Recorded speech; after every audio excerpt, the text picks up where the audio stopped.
Bueno, muchas gracias. El tema a continuación que les voy a presentar no es hablar, pues, qué es mejor, control de ritmo versus control de frecuencia, ¿no? Hoy les voy a hablar de un concepto que ya se está desarrollando con más intensidad, que es hablar de definir si una estrategia temprana del control del ritmo realmente tiene un mayor impacto en el manejo de pacientes con fibrilación auricular.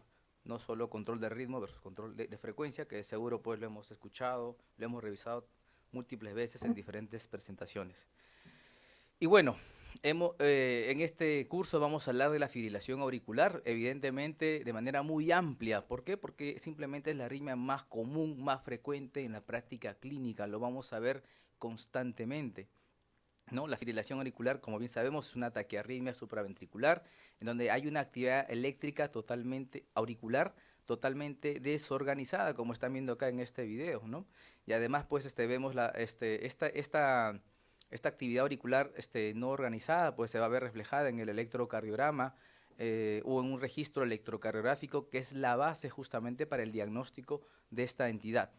Entonces, muchas veces pues lo podemos detectar fácilmente en un electrocardiograma, pero como ya bien comentó la doctora González, en algunas oportunidades se requiere de herramientas de monitoreo continuo de 24, 72, 7 días, o incluso cuando los episodios son tan intermitentes requerimos pues de la tecnología para poder documentar y registrar electrocardiográficamente la taquiarritmia y para poder definir el diagnóstico. En pacientes con dispositivos podría ser más práctico porque tenemos el registro de electrogramas a través de los electrodos, ¿ok? Y esta arritmia es muy importante comentarla, ¿por qué? Porque pues esta tiene un impacto en la mortalidad de quienes la padecen. En primer lugar, duplica el riesgo de mortalidad y pues también pues impacta en la morbilidad, incrementando en 5 veces el riesgo de stroke, en 3 veces el riesgo de falla cardíaca y hospitalización por falla cardíaca, ¿no? Y este tema se debe a qué? A que la fibrilación auricular pues lleva a esta situación, lo que están viendo ustedes en la ETE que estoy mostrándoles, ¿no? La formación de trombos en la orejuela izquierda, lo cual pues pueden desprenderse y generar un evento embólico. Y esto es lo que tenemos que nosotros que detectar precozmente y tratar en pacientes de alto riesgo con anticoagulantes orales para poder prevenir esta situación. Bueno, en el mecanismo de la fibrilación auricular está claro que hay factores disparadores de la fibrilación auricular y estos se encuentran en 1,24% en las venas pulmonares. Estructuras anatómicas ya comentadas previamente, las cuales pues podemos abordarla a través de diferentes procedimientos que ya luego hablaremos. Pero más allá de los factores disparadores tenemos factores perpetuadores que está fundamentalmente en el tejido auricular, el cual con el paso del tiempo pues en un paciente con una FA paroxística podríamos tener un tejido auricular aparentemente sano. En lila habla de un tejido de voltaje normal, en donde pues no hay alteraciones tisulares. Ya cuando empezamos a ver que este color lila empieza a cambiar con el paso del tiempo, pues este tejido auricular está pues empezando a presentar alteraciones tisulares eléctricas que evidentemente se van a convertir en el sustrato más allá de las venas pulmonares para poder perpetuar el desarrollo de esta arritmia. Y con respecto pues a la terapia del mantenimiento y control de la fibrilación auricular, ¿qué es lo que debemos de preferir? Es la pregunta que siempre se hacen en los diferentes cursos, congresos, simposios, etcétera, ¿no? ¿Control de frecuencia o control del ritmo? Entonces, evidentemente, pues como bien comentaba un colega, pues uno nace en ritmo sinusal y tiene que mantenerse en ritmo sinusal para evitar pues los efectos propios de esta arritmia y debería terminar así. Y el reto de nosotros pues es mantener en ritmo sinusal al paciente que previamente estaba en fibrilación auricular. Pero ¿qué ha pasado desde los años 2000, 2005, 2010? Esa idea lógica, que uno dice, bueno, obviamente tener arritmia versus no tenerla o estar en ritmo sinusal, es lógico que mantenerme en ritmo sinusal debería darme beneficios. Sin embargo, pues la evidencia en el año 2000, 2005, pues no respaldaba esa idea lógica que teníamos. ¿Por qué? Porque mostraba que una estrategia de control de frecuencia versus una estrategia de control del ritmo farmacológica, es importante este término, y una estrategia de control del ritmo en general, no una estrategia temprana de control del ritmo, pues no mostraba mayor impacto. Era igual que el paciente esté en FA o en sinusal. Evidentemente esto cambió el paradigma, ¿no? Esa idea que uno cree de que mantenerse en ritmo sinusal es mejor que en FA, con estos estudios pues quitaba esta idea que uno tenía, pues, y evidentemente planteaba que se indique de que ambas estrategias son iguales, porque no hay un impacto en reducción de mortalidad, incluso en otros aspectos.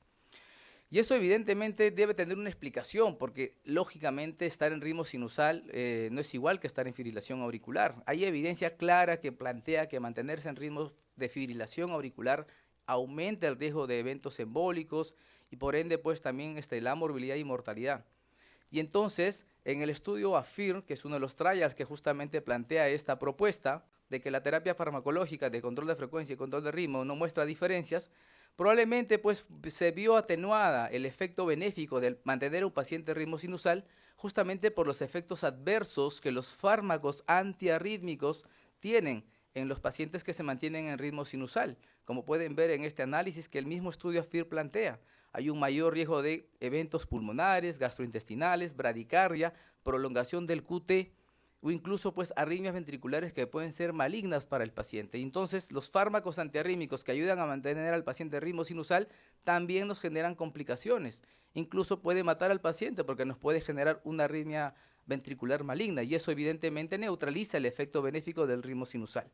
Bueno, esa era una explicación que nosotros los electrofisiólogos tratamos de encontrar, de por qué mantenerse en ritmo sinusal versus fibrilación aparentemente no mostraba ningún beneficio.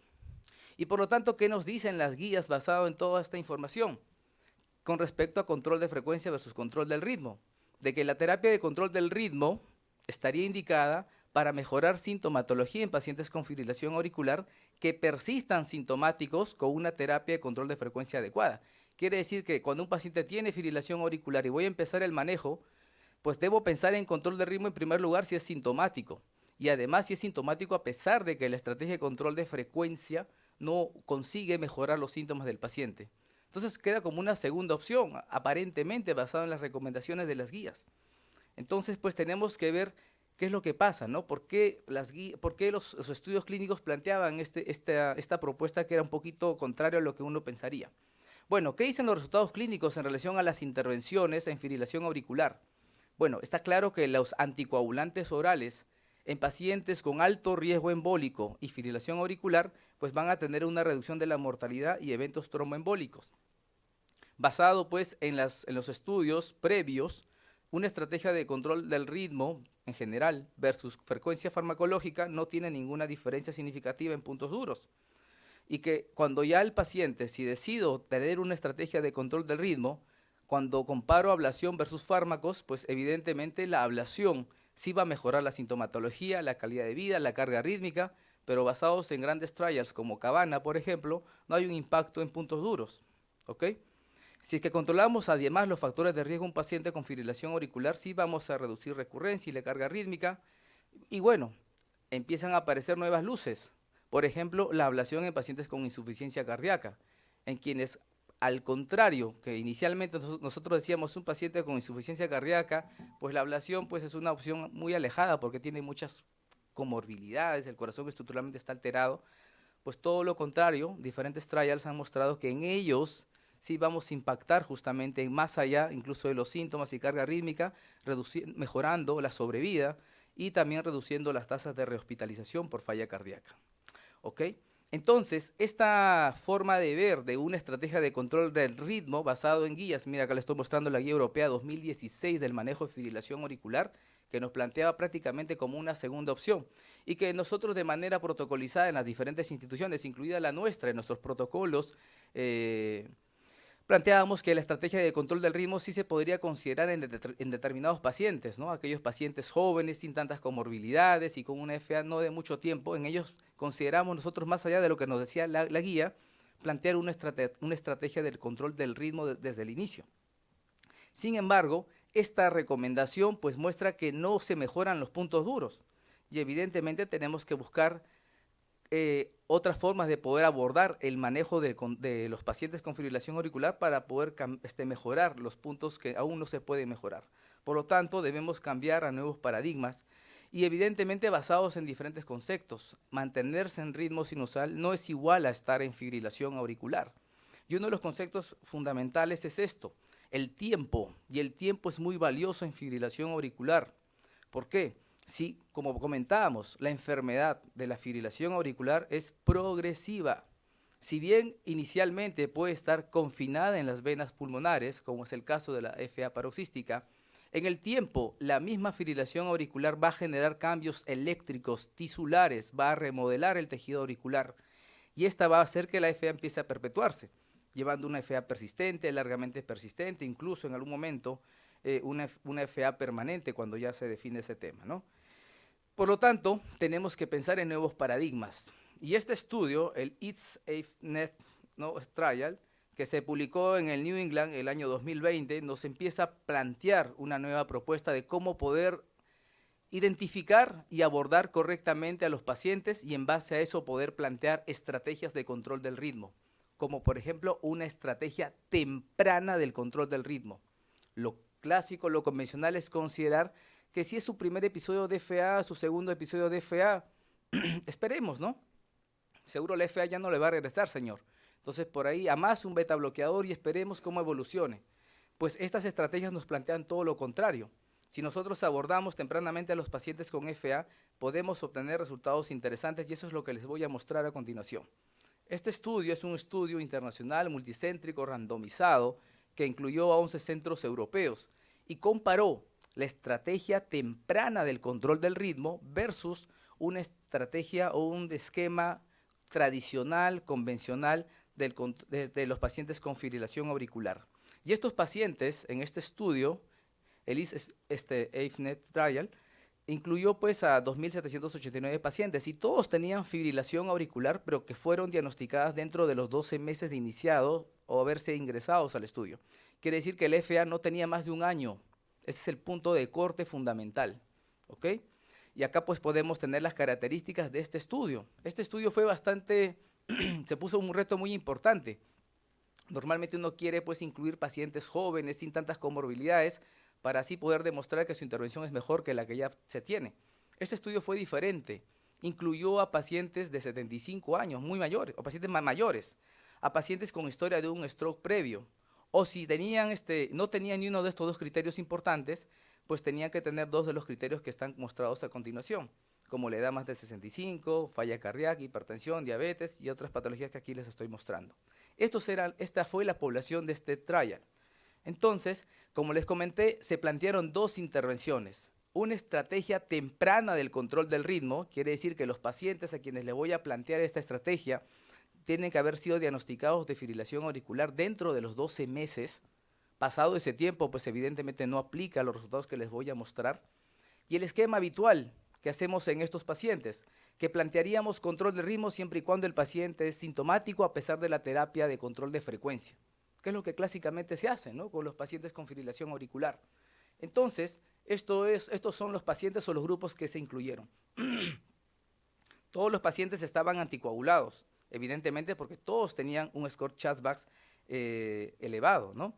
Y pues acá está el esquema, la manera como este trial diferenció a sus pacientes. Habían los de pacientes que fueron a control temprano del ritmo, recuerden que no más de un año de FA, y como ustedes pueden ver, no sé si acá, como ustedes pueden ver, casi el 95% de los pacientes tenían alguna intervención, sea antiarrítmicos o fueron a ablación, como estoy mostrándole a continuación. Inicialmente pues fue un 8% y después pues subió de manera significativa a casi un 20%.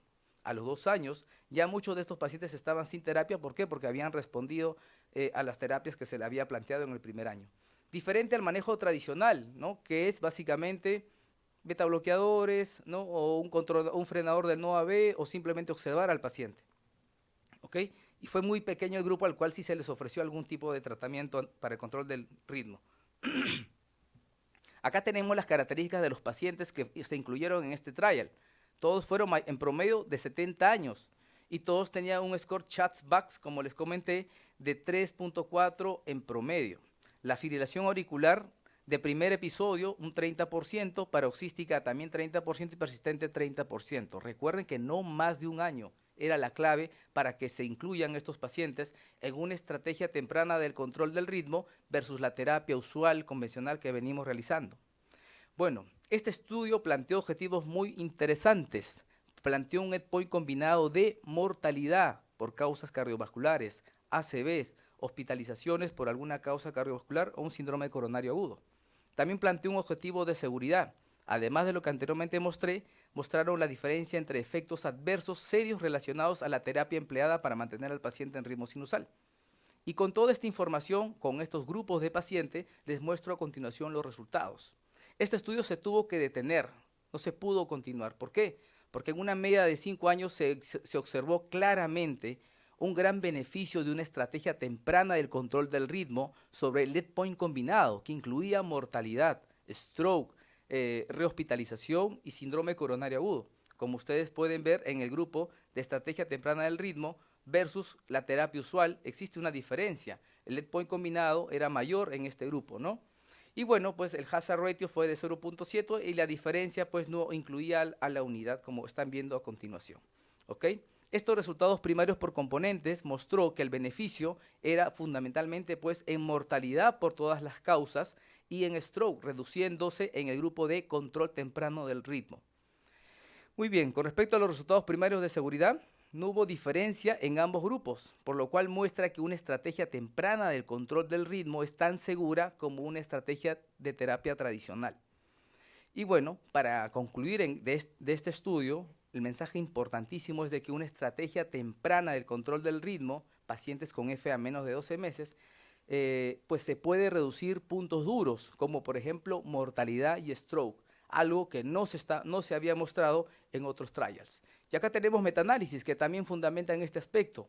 Acá hay un metaanálisis publicado el año 2022, donde incluyó 8 estudios, todos publicados después del año 2020, en el cual pues también se muestra un beneficio en el endpoint combinado primario de estos pacientes, donde está a favor de una estrategia temprana del control del ritmo versus control de frecuencia, y esto también se ve pues en reducción de eventos de stroke o eventos embólicos. También lo vemos pues en muerte por causa cardiovascular y hospitalización por falla cardíaca. Entonces, una estrategia temprana del control del ritmo ahora sí impacta en puntos duros, lo que no pues veíamos anteriormente, ¿no? ¿Ok?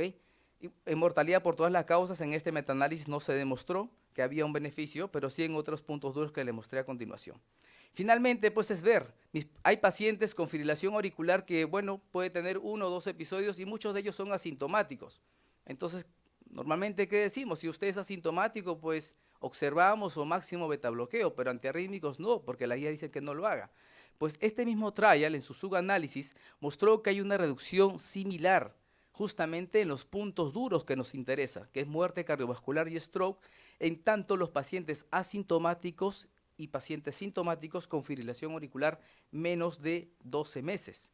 Y lo mismo en falla cardíaca. El beneficio fue claro en pacientes con falla cardíaca y fibrilación auricular de menos de 12 meses.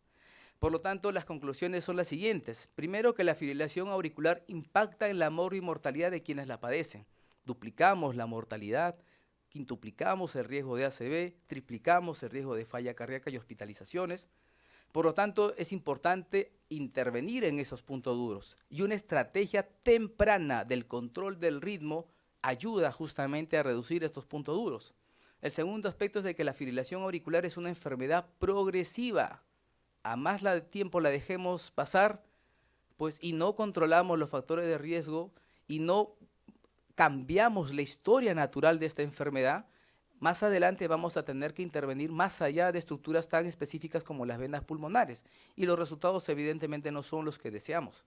Por lo tanto, debemos de entender que deben haber nuevos paradigmas para poder elegir una estrategia del control del ritmo versus el control de frecuencia, la cual consiste en una estrategia temprana del control del ritmo, la cual está demostrando en diferentes estudios, metaanálisis, de que pues podemos impactar en esos puntos duros, ¿no? Y este beneficio se observa en diferentes subgrupos, como les he mostrado: falla cardíaca, sintomáticos, asintomáticos, mayores. Recuerden que este es un estudio en mayores de 70 a 75 años en promedio, y que la detección temprana de la fibrilación auricular, también comentada por la doctora González, ayudará a implementar estrategias que impacten en puntos duros, como les he mostrado a continuación.